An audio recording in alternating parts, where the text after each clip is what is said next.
Hi everyone, this is Glenda Ganzon and welcome to my Human Anatomy and Physiology class.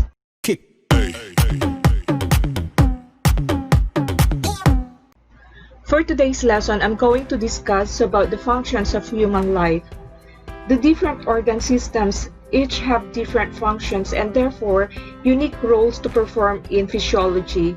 These many functions can be summarized in terms of a few that we might consider definitive of human life, like organization, metabolism, responsiveness, movement, development, and reproduction. First among the functions of human life is the organization. A human body consists of trillions of cells organized in a way that maintains distinct internal compartments. These compartments keep body cells separated from external environmental threats and keep the cells moist and nourished. They also separate internal body fluids from the countless microorganisms that grow on the body surfaces, including the lining of certain passageways that connect to the outer surface of the body. The intestinal tract, for example, is home to more bacterial cells than the total of all human cells in the body. Yet, these bacteria are outside the body and cannot be allowed to circulate freely inside the body. Cells, for example, have a cell membrane, also referred to as the plasma membrane, that keeps the intercellular environment, the fluids, and organelles separate from the extracellular environment. Blood vessels keep blood inside a closed circulatory system, and nerves and muscles are wrapped in connective tissue sheaths that separate them from surrounding structures. In the chest and abdomen, a variety of internal membranes keep major organs such as the lungs, heart, and kidneys separate from others. On the other hand, the body's largest organ system is the integumentary system, which includes the skin and its associated structures such as the hair, nails, and the skin. The surface tissue of skin is a barrier that protects internal structures and fluids from potentially harmful microorganisms and other toxins. The second function of human life is metabolism. The first law of thermodynamics holds that energy can neither be created nor destroyed. It can only change form. Your basic function as an organism is to consume or ingest energy and molecules in the food that you eat, convert some into fuel for movement, sustain your body functions, and build and maintain your body structures. There are two types of reactions that accomplish this. Number one is anabolism and the second one is catabolism. So what is anabolism? Anabolism is the process whereby smaller, simpler molecules are combined into larger, more complex substances your body can assemble by utilizing energy, the complex chemicals it needs by combining small molecules derived from the food that you eat. And the second one is catabolism. So what is catabolism? It is the process by which larger, more complex substances are broken down into smaller or simpler molecules. Catabolism also releases energy.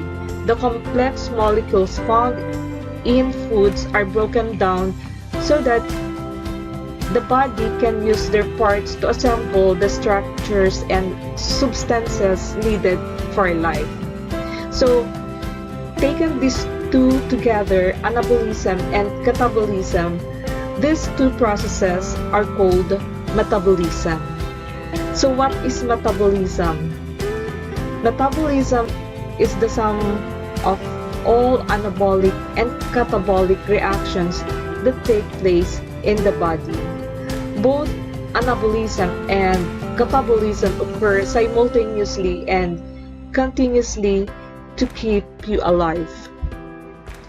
Every cell in your body makes use of a chemical compound, and this is the adenosine triphosphate, or commonly known as ATP, which is to store and release energy. The cell stores energy in the synthesis, or what we call as anabolism of ATP, then moves the ATP molecules to the location where energy is needed to fuel cellular activities. Then the ATP is broken down, catabolism, and controlled amount of energy is released, which is used by the cell to perform a particular job. The third function of human life is the responsiveness. So what is responsiveness? Responsiveness is the ability of an organism to adjust to changes in its internal and external environments. For example, of responsiveness is external stimuli could include moving toward sources of food and water and away from perceived dangers.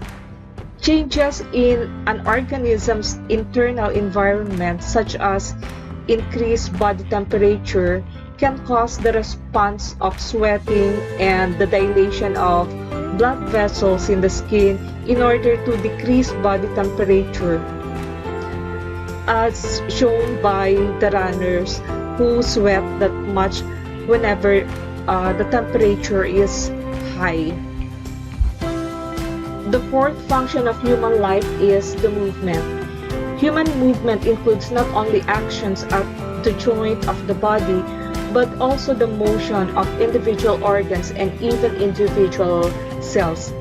As you watch this video, red and white blood cells are moving throughout your body.